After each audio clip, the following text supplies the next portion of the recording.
Hi, everyone. If you are watching this on Facebook, we are going to get it started in a couple of more minutes, 1 or 2 minutes, but thank you for joining us.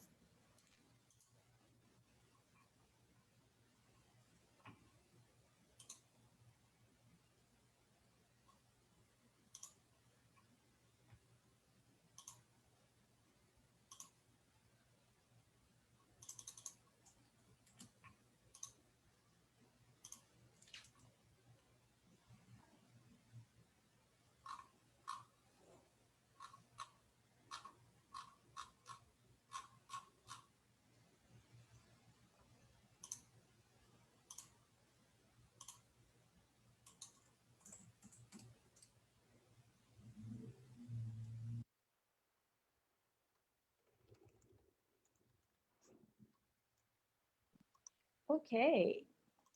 I think we can go ahead and get started. I'm gonna go ahead and introduce our panelists, but before that, thank you for joining us on the Seafood Virtual Office Hour. If you're on the Zoom, please make sure that you're muted.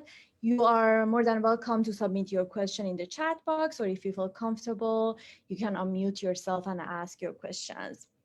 So I will introduce, we have two panelists today. We have Dr. Janet Andrade, who is my friend and colleague here at University of Florida.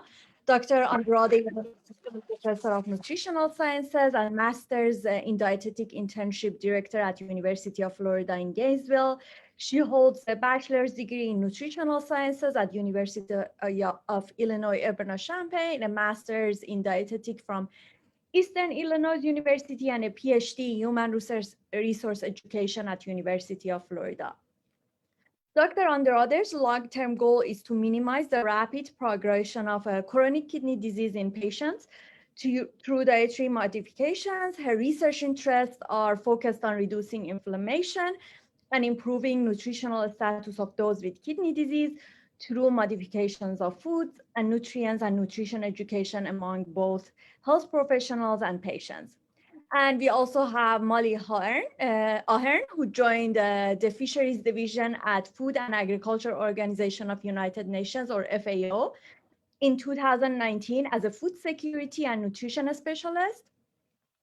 Prior to that, she worked with World Fish and Biodiversity International on nutrition-sensitive value chains for fish, as well as on development of fish products for nutrition interventions in the first 1,000 days of life in Zambia and Malawi.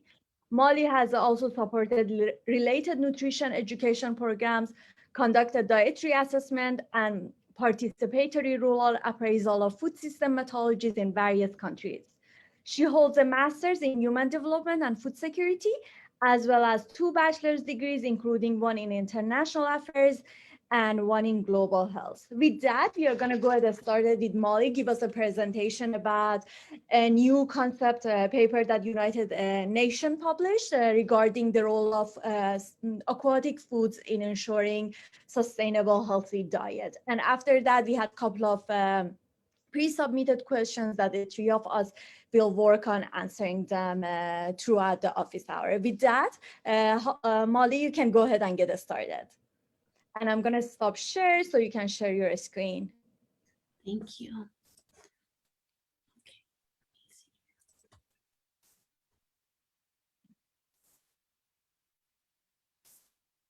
Okay, sorry. I am Molly Ahern. I hope everybody can see my screen now. I am, as Razia said, a food security and nutrition specialist in the FAO Fisheries Division based in Rome, Italy, and presenting a recent paper published in May of this year by the UN Nutrition, which is an organization that sits across several UN agencies, including FAO, WHO, International Fund for Agricultural Development, and others, on the role of aquatic foods in sustainable, healthy diets. So to start the presentation outline, I'll first look at the background of the discussion paper, then define key terms, look at the objectives of the discussion paper and why we're focusing on aquatic foods, and then what the current evidence is of aquatic foods in sustainable, healthy diets and recommendations that came out of this discussion paper. So, as background, In 2017, the UN Standing Committee on Nutrition, or UNSCN, which is now UN Nutrition, published a global narrative on nutrition, contributing to the beginning of the UN Decade of Action on Nutrition, which is from 2016 to 2025, and described the nutrition landscape, building on a comprehensive set of international targets and goals, including the World Health Assembly, global nutrition and non-communicable disease targets, the 2030 Agenda, and the commitment and framework for action on the Second International Conference on Nutrition, or ICN2, if you've heard of that. The Global Action Network on Sustainable Food from the Oceans and Inland Waters for Food Security and Nutrition was formed under the umbrella of this decade of action in response to the advice of the World Committee on Food Security High-Level Panel of Experts 2014 report to promote recognition of aquatic foods for food security and nutrition.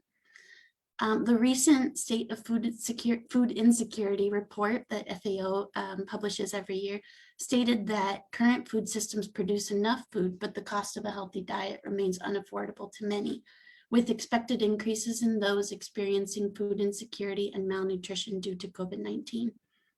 This highlights the need to promote diets that are socially, economically, and environmentally sustainable. Despite recognition that fish is an essential part of healthy diets, present food systems fail to recognize the diversity of aquatic foods and their potential to contribute to sustainable healthy diets, not only as protein, but for essential micronutrients and fatty acids.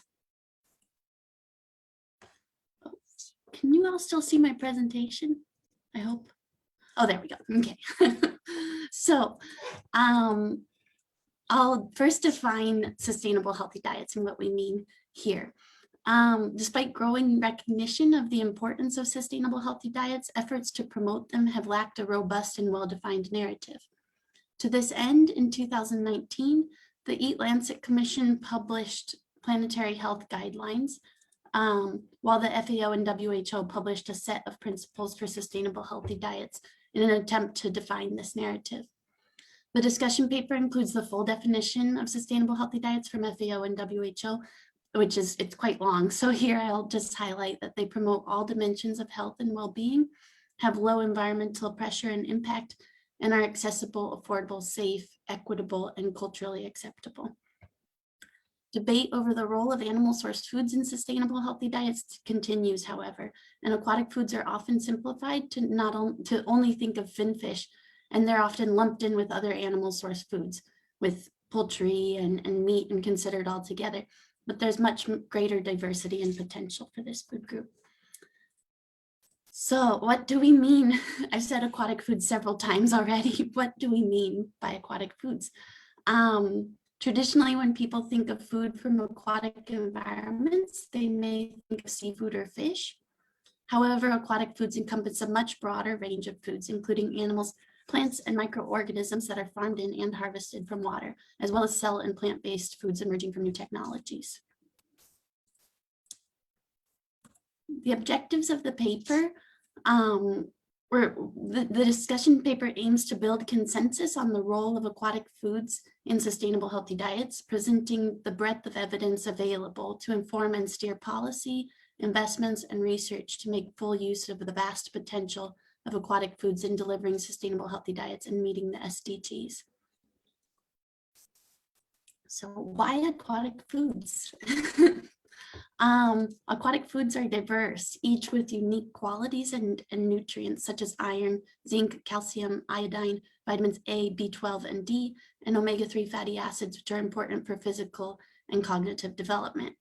In addition, the micronutrients in aquatic animals are highly bioavailable and enhance the absorption of micronutrients such as iron and zinc from plant-source foods when consumed together.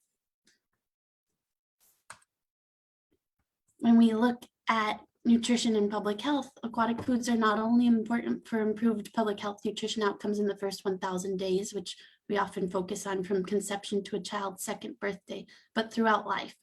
Here we have a simple depiction of a life cycle. At the top, you see pregnant and lactating women for whom consumption of aquatic foods has been evidenced for contributing to greater dietary diversity, a proxy indicator for micronutrient adequacy in the diet, as well as positive birth outcomes and improved nutrient composition of breast milk, which is particularly important in infant and young child feeding. If we move to infants and young children, there's evidence that those who directly consume aquatic foods from 6 months of age onwards have greater cognitive development and reduced prevalence of stunting and severe acute malnutrition. But despite much focus on the first 1,000 days, there's evidence that physical and cognitive growth extends for an additional 7,000 days through adolescence. Consumption of aquatic foods during adolescence contributes to cognitive development, higher IQ, improved school performance, and positive behavioral and mental health outcomes. These outcomes extend into adulthood with evidence of higher IQ and improved work performance, as well as consumption of aquatic foods being linked to reduced risk of chronic diseases, as well as reduced all-cause mortality, blood pressure, and cholesterol. In addition, aquatic foods are nutrient rich while also contributing to reduced energy intake, leading to weight loss when consumed as an alternative to meat. So beyond being a sustainable source of nutrients for diets, there's evidence of sustainability of aquatic foods across the 3 pillars of sustainability. Economically speaking, for many poor rural populations, fish, and particularly small pelagic fish, may be the most accessible, affordable, or preferred animal source food. This is particularly important, as we saw in the background slides, that the cost of a healthy diet is unaffordable to millions of people around the world, with expected increases in number of people who cannot access healthy diets due to COVID-19. Environmentally speaking, consuming aquatic foods presents an opportunity for greater sustainability, as the production of aquatic animal source foods has a lower environmental impact than the production of many terrestrial animal source foods. And socially, many rural poor are engaged in small-scale fishing and aquaculture activities, with about 50% of those involved in the primary and secondary sectors being women.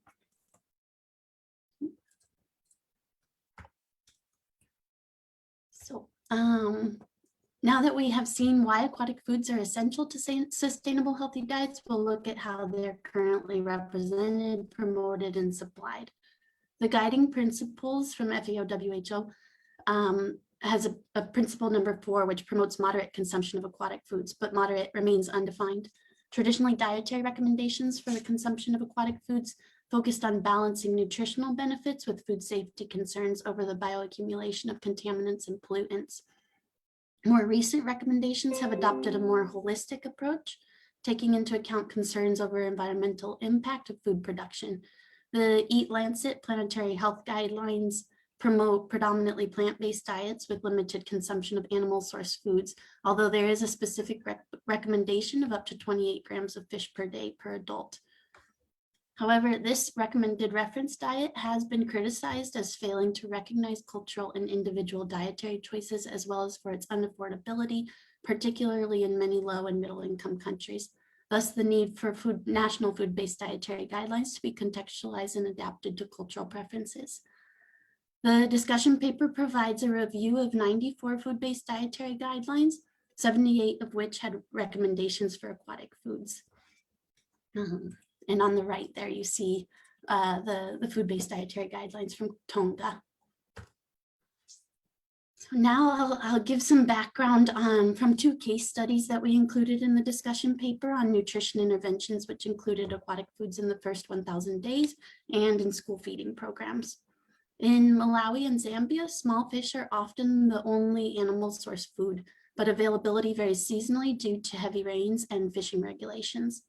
We worked with local communities to dry small fish during peak production periods and process them into fish powders, which were then integrated into local recipes with high acceptance based on sensory evaluations conducted with women and young children. Issues such as food safety, food loss, and women's time use in grinding powders were addressed through improved technologies, which also extended the shelf life of the fish powders. In Ghana, factory remnants of tuna frames, as well as 3 underutilized small fish species, were dried and ground into fish powder, then added to 4 local dishes and served in school meals. Students assessed these meals, finding them highly acceptable, and later proximate and nutrient analysis were completed, showing high content of iron and protein in tuna frame and fish powders, offering a low-cost solution for improving nutritional value of traditional meals, while also reducing food loss and waste and encouraging sustainable healthy diets. This work has also been replicated in Angola, Honduras, and Peru.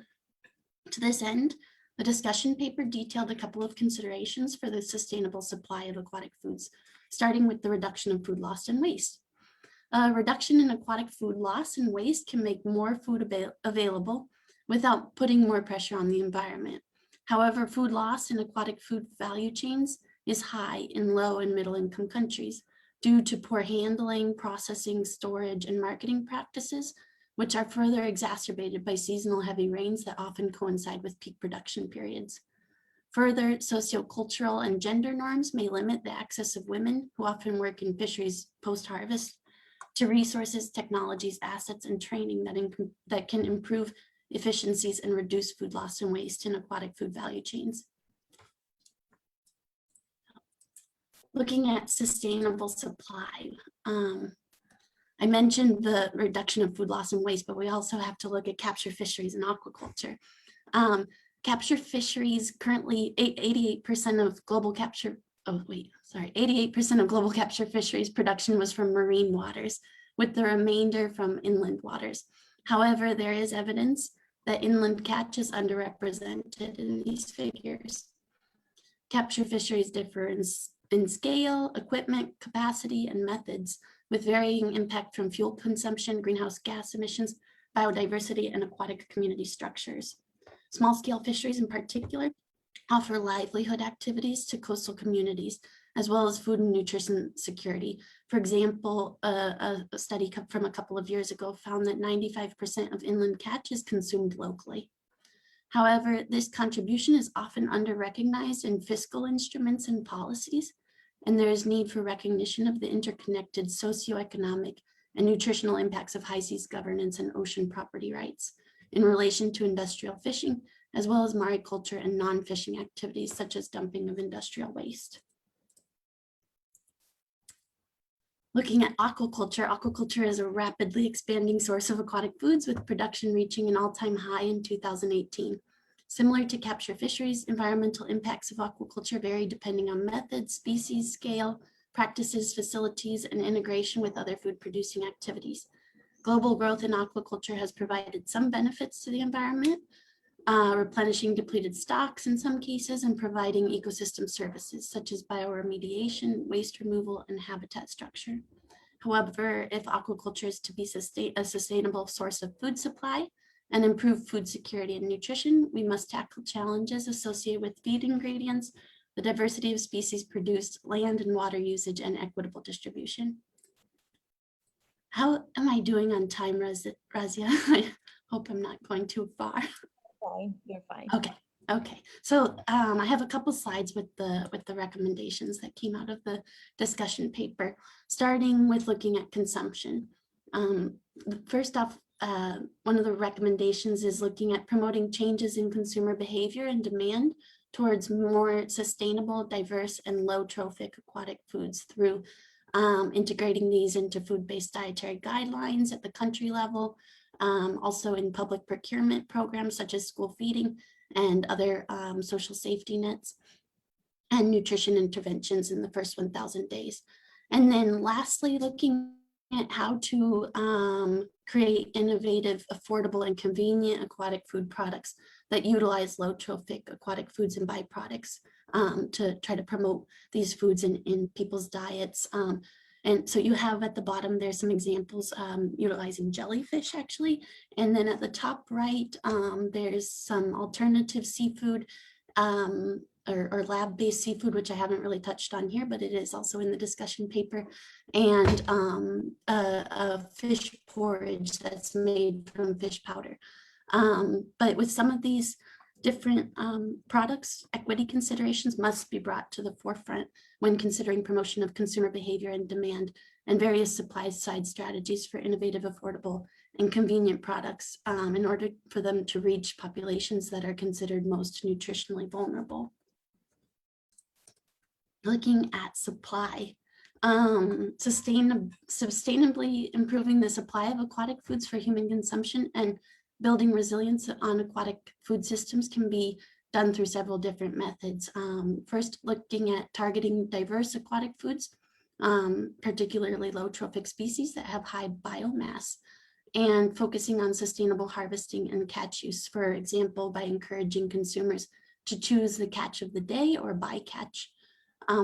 Then also promoting sustainable and diversified aquaculture approaches that mainstream nutrition and reduce reliance or increase efficiency on feed inputs processed from aquatic foods that can be consumed directly by humans. And then lastly, encouraging the use of wasted byproducts and reducing the loss and waste of aquatic foods by improving access to productive resources, technologies, markets, finance, and business training to build capacity of small-scale producers and processors to cope with these peak harvest periods and produce aquatic foods with extended shelf life that can be distributed and consumed in times of low availability. One of the tools that is mentioned, or guidelines that are mentioned in the discussion paper, are the voluntary guidelines for securing sustainable small-scale fisheries, as well as the CFS recommendations on fisheries and aquaculture, which include considerations such as ensuring that fisheries management policies protect dependent communities, balancing policies and incentives towards more nutrition-sensitive investment, and prioritizing diverse aquatic foods as public health assets rather than commodities, promoting policies that prioritize aquatic foods for domestic consumption over export, particularly in areas with high rates of malnutrition, and bringing equity considerations to the forefront, mitigating social impacts of subsidy reforms by earmarking funds for social programs to promote equity and gender equality for small-scale fishers, women, and youth. And FAO helps governments to implement those guidelines. I think I'm on my last recommendation slide. Lastly, investing in further research to co-create meaningful knowledge and usable innovations by improving the quality of data collection and capture fisheries and aquaculture, to gather data beyond production, including processing, distribution, and retail, to better understand where improvements are needed in the value chain and to gain insights into consumer demand for aquatic foods to shape production. Gathering better data to understand consumption practices as well across different countries and within communities and households. And then also building nutritional composition data, looking at nutrient composition and contaminants in a broad range of aquatic foods, and engaging with the private sector to develop desirable products to promote the consumption of these foods. So lastly, this is the conclusion that diverse aquatic foods have an essential role in sustainable, healthy diets for many people around the world now and in the future. And this is just acknowledgements as UN Nutrition is an organization, as I said, sitting across many UN organizations, and then also institutions outside of the UN contributed to the paper, and many individuals and different institutions not only had inputs but also reviewed the paper. So thank you. Thank you so much for the presentation, Molly. Does anyone have any question about Molly's presentation? I have a question. I can go ahead and ask my question first. So throughout the presentation, you mentioned low trophic pelagic fish as a good source of macronutrient or other nutrients in like internationally. But we know many of these low trophic fish are being used in aquaculture as fish meal. So do you think fish meal, like aquaculture industry, is indirectly affecting the macronutrient deficiency or nutrient status of like people around the world? What is your opinion on that? Yeah, I think as I'm presenting on behalf of FAO, I'm not sure I can say my own opinion, but in the paper, there is some citations, particularly in certain areas of the world where this is a specific concern, in West Africa in particular. And we're actually completing a study now in 9 countries, 5 in West Africa and then 4 in inland water bodies in actually Southern Africa, looking at the impacts both on the biological impacts on fish stocks, but also socioeconomic impacts and food security impacts in some of these countries to try to understand this a bit better. But I would say that there is some citations in the paper that look at the issues in West Africa, but also in Peru, and in some of the Baltic countries that show that the aquaculture industry and reliance on small fish as fish meal does have some impact on what people are consuming. Thank you. Does anyone else has any question? Any other question? So I Hi, have Molly. actually. Oh, go ahead, Alexis. Hi, Molly. So, first of all, I love your presentation. Thank you. There is a need for more, I guess, equitable aquatic food and whatnot throughout the world. But I'm very curious as far as you mentioning a need to change dietary, I guess, requirements and making that like culturally applicable. How would you go about that when working in all these different countries?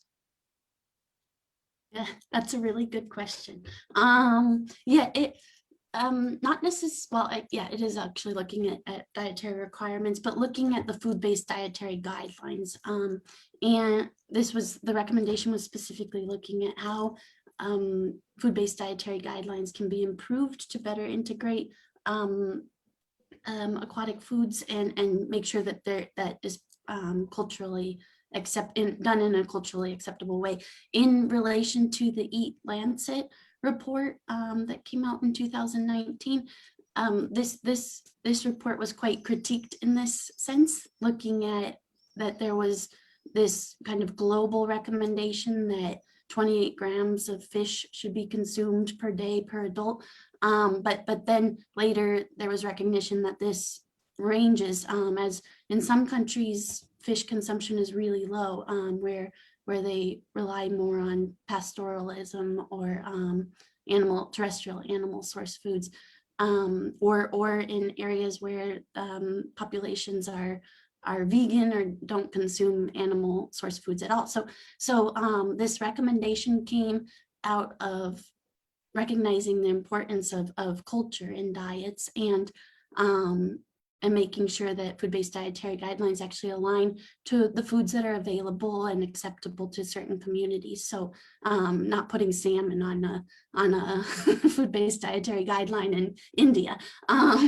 But so in terms of how we would go about actually doing this, there's a whole division in FAO, a whole team of people that works on food-based dietary guidelines and supporting countries to study, looking at consumption patterns in the country, as well as the food composition, and updating the food-based dietary guidelines based on this. I hope that answers your question. Yes, it does. Thank you. Thank you, Molly. We have a question on the chat. There's a question from Abigail. She's asking, on promoting changes on the American dietary guideline, is there a push to segregate, as you mentioned, aquatic foods from ADG protein sections? Yeah, that's a really good question, actually, because I think the American dietary guidelines, if I'm not mistaken, were just recently updated. Yeah, I'm actually not entirely sure. I would have to look more into it because I am American, but I don't follow if there's a push within the US to disaggregate aquatic foods from other protein rich foods. But this is a good question. I can try to find out. Thank you. Does anyone have any other question from Molly? This is Juan Andrade. Thank you for your presentation, Molly. Probably not speaking probably speaking for FAO or speaking for yourself. Sometimes it's very hard to do that. What is the biggest challenge to get this argument that the nutrients provided through fish are a better option than other things that we can eat to reach the same nutritional requirements that we have? Is that more individual, or the fact that we don't have the mechanisms required to transport that fish to eat it fresh or to dry it and eat it as a powder ingredient into food? What do you think? Yeah, that's a really, really good question. In the context that I mostly work in, which is I mostly focus in Africa, I would say that perishability issues are a big concern in food safety, because it is very common in many African countries to dry fish or smoke fish in order to save it, because there's a lack of a cold chain or refrigeration and electricity in many areas. And so they rely on pretty simple processing technologies, but this often leads to increased food loss and waste or food safety issues, because the kind of typical way that you would see people drying fish is on the ground. And then the improved method would be a raised drying rack, or in terms of smoking, often they smoke fish over a direct flame, which can cause a lot of issues with burning the fish and carcinogenic qualities of the fish. But so there's been some movement on improved smoking kilns and improved technologies to address this, but there's other issues related to that because of the cost of the technologies, and that this cost is often not recuperated by producers. So there's quite a few issues in terms of making fish more available to people by reducing food loss and waste, and making it more safe, but then also keeping it affordable for people in many countries. Thank you, Molly. Thank you, Molly. Does anyone else have any question from Molly? Hi, I do. Hi, Rasi. This is Oscar Galagarza. Molly, excellent presentation. It's really refreshing to hear about fish. So I have a question. Actually, it's more from an economic standpoint. How does reliance on fish meal look like if you compare, like European countries to like African countries to like Latin America? And like whether that limits like the just like aquaculture possibilities in those regions. That's a good question, and that's not really my area of specialty. But from what I understand, a lot of fish that's used from fish meal, or used for fish meal, is coming from Peru, and it can fluctuate quite a lot based on El Nino.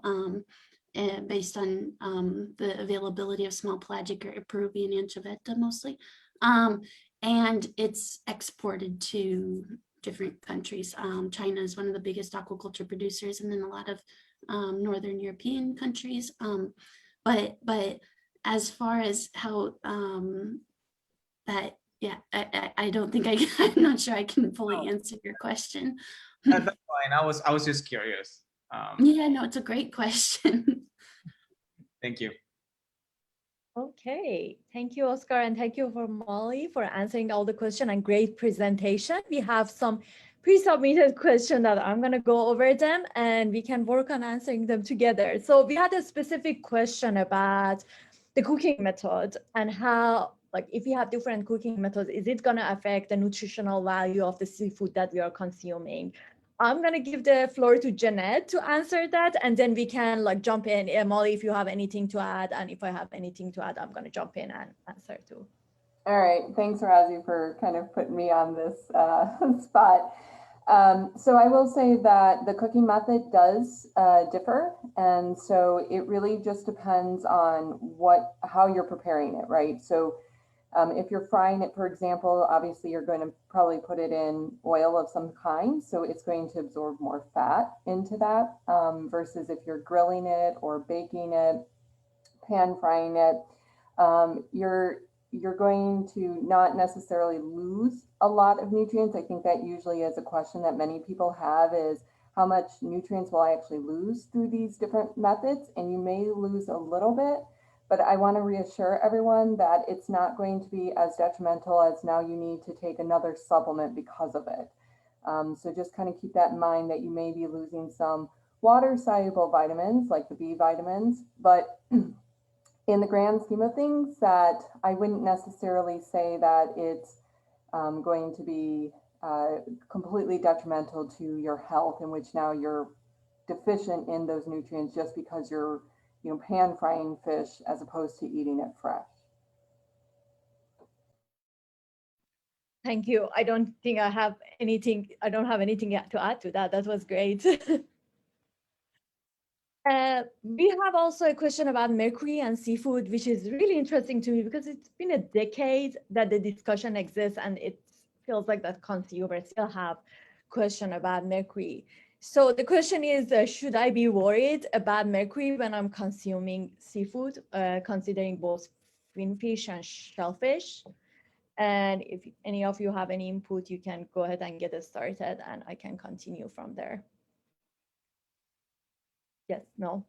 Well, Okay. maybe Molly has more insight than we do, but I will kind of boast us, if you don't mind, Razi, that we are writing a publication about this, Anita's publication. So hopefully it will soon be published so that dissipate any kind of thoughts about mercury. Obviously, it depends on the type of fish that you're consuming, right? And I say fish in general, so maybe a more proper word is obviously seafood. So it really just depends on where you're getting it from. Is it fresh water? Is it salted water? Is it, is it farm raised? Is it, just kind of out in the wild caught? So it really will just depend. But again, as you can absolutely look on the FDA's website to find out more information. Unfortunately, it's not updated as regularly, so it may be a little bit dated, but still it would give you an idea of what foods or what seafood may contain more mercury than others. Yeah, I agree with you. And it's all about dose, because that's what we sometimes forget when we talk about toxins in food in general. There are some guidelines available. There is the EPA and FDA fish advice that is specifically for women in childbearing age and children who are more susceptible to mercury toxicity. And you can find a list of fish that they consider safe for you to eat them 3 times a week for 3 ounces. But as Jeanette said, I recommend to go ahead and actually check some local advisory as well, because depending on the body of water that the fish or seafood is getting caught from can affect the mercury content as well. And selenium is another ingredient in the fish that can counteract the effect of mercury toxicity, but we don't usually hear about it. But scientists like me and Jeanette, we are working on to incorporate the concept of selenium and mercury interaction when we talk about mercury toxicity and seafood consumption as well. Molly, do you have anything to add to that? I was just going to add, in relation to this discussion paper, that this low trophic, the recommendation around low trophic species is also in relation to contaminant content, because higher trophic species or species higher on the food chain, aquatic food chain, are known to bioaccumulate mercury more than lower trophic species. So yeah, I think you have to be more careful with mercury with higher trophic species, but yeah, just to say that there's so much diversity in aquatic foods that you can consider smaller fish like anchovies and sardines, which are very common here in Italy where I am. But yeah, thank you for reminding us that. So fish that are higher in food chain, because they eat all these small fish, they accumulate mercury. So the size of the fish affects the amount of mercury that exists in the tissue. There was a question about shellfish, and the question was are some shellfish healthier than the other? Or I know it's a very hard question to answer. I read many papers about this.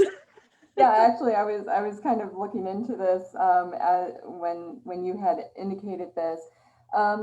It does depend. I will say though that shellfish in a whole, if you're thinking it, and obviously I'm here in the States, so I'm saying it by ounces. I know that usually globally they do it by gram weight.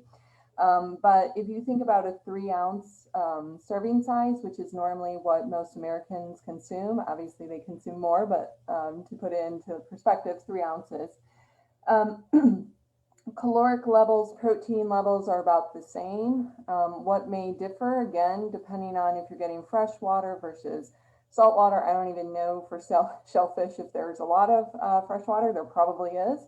But the sodium content, that's the biggest thing, because obviously if they are more saltwater shellfish, they're going to accumulate sodium more so than fresh water. So there may be a little bit higher sodium content. So if any of the audience out there has any concerns with blood pressure, if they need to consume a lower sodium diet just due to other health concerns, just be cognizant of the fact that certain types of shellfish, depending on the quantity that you're consuming, may have more sodium in there.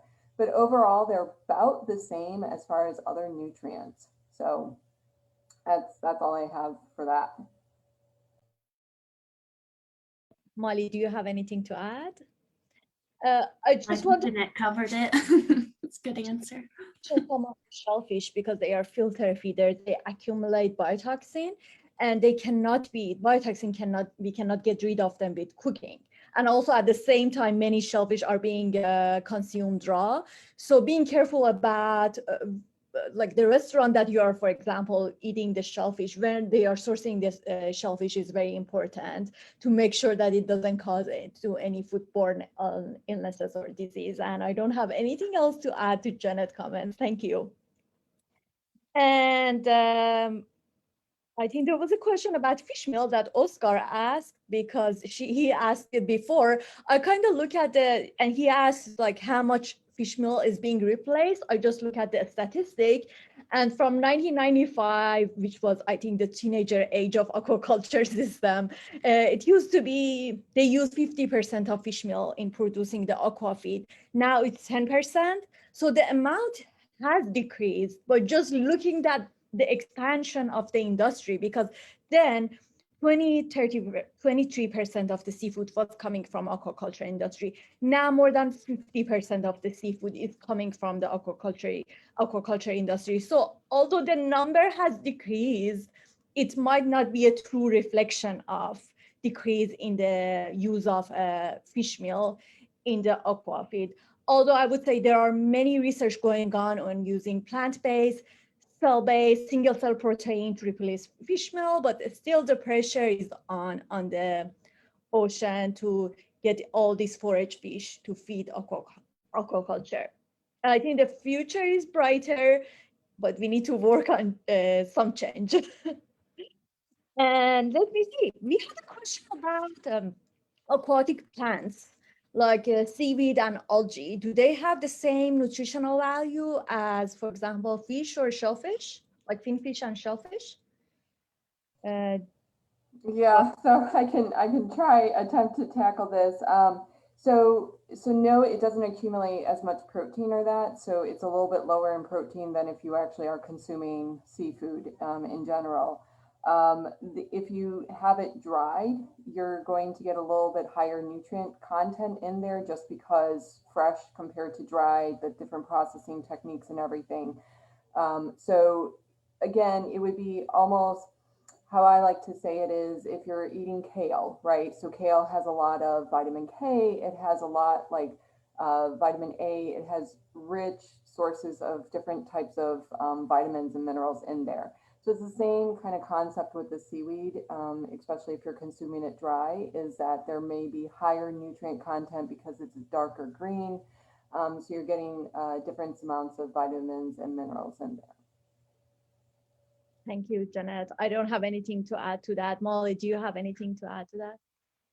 Yeah, I think in the discussion paper we have a box all about seaweeds. And one of the things that is highlighted is that seaweed is a really good source of iodine, and in many places this can be used in the lack of, where there's lacking iodized salt, as a food-based intervention for increasing or decreasing iodine deficiency. So seaweed, there is some research into how seaweeds can be processed into powders and used as a seasoning to increase iodine consumption.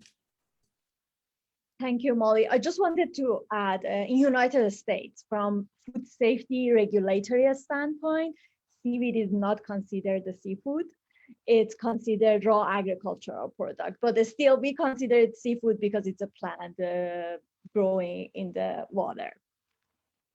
And we have a very good question about the question is about COVID-19, and the question is, have the nutritional and supplement shortage associated with COVID-19 brought any new insight to aqua diets?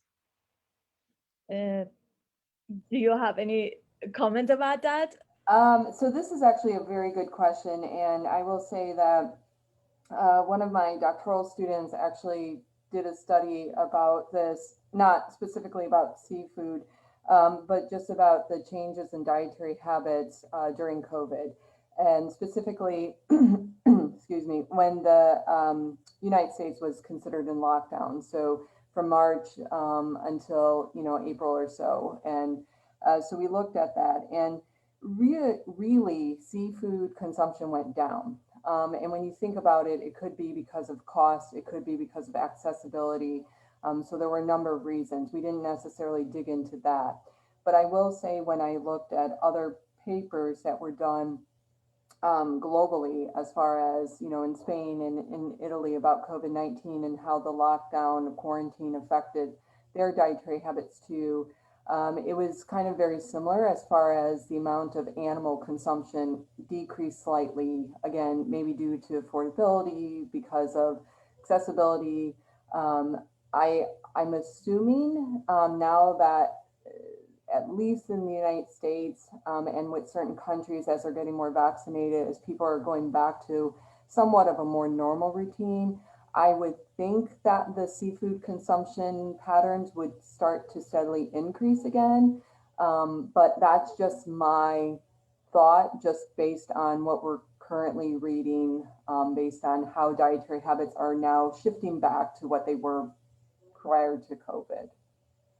Thank you, Jen. And Molly, do you have any comments about the effects of COVID-19 on aquatic foods consumption?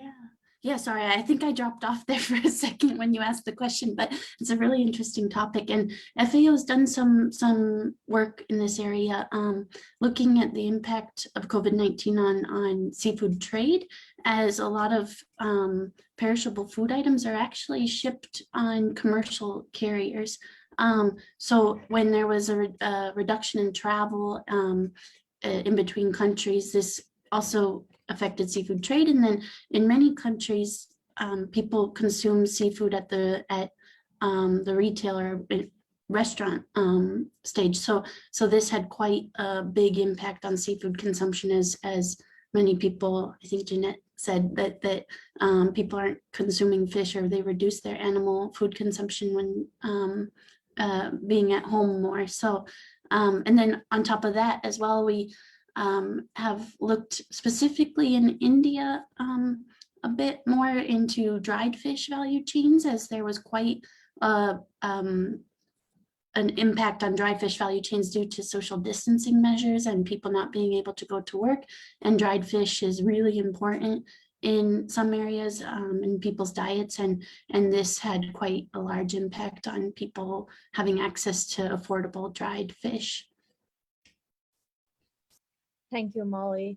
I don't think that I have anything to add to that, but I would say that looking at the statistics, because most of the Americans consume their seafood in restaurants, so the consumption of seafood when COVID started decreased 70%, but at the same time, the delivery and takeout consumption of seafood increased 270%. So, and how it's going to affect the diet and like how Americans are going to consume seafood in the future, I think we need time to answer that question. But I think we're just looking at all these macronutrient deficiency that people who are suffering from COVID are showing, it's emphasizing the need of consumption of something like seafood that is enriched with selenium, vitamin D, that we see deficiency of all of these with patients with that were suffering from COVID. We have one more question before closing the office hour. We had a question about, can we actually improve the omega-3 fatty acids content of the cultured or aquacultured fish. Does anyone have a comment? I can go ahead and get it started if you don't have any comment. I would say yes, definitely we can, because fish are what they eat. And that's the beauty of making fish in aquaculture setting, because we can manipulate the nutrient content of the fillet in the way that we want. So it might be concerning because we are decreasing the amount of fish meal. That is the main source of omega-3 fatty acid in the diet of fish. But at the same time, we see scientists using macroalgae, which is a very good source of omega-3 to make, for example, something like omega-3 enriched Nile tilapia fillet that is not generally a fillet enriched with omega-3 fatty acid. That's my comment. Does anyone else have any other comments? No, I definitely agree with that, because again, the best way to kind of get in some nutrients into some of these species is by enriching the feed that they're currently consuming, because, you know, aside from that, it's hard to make a fat fish, if you will, without sometimes enriching them. So absolutely agree with that. Thank you, Janet. Molly?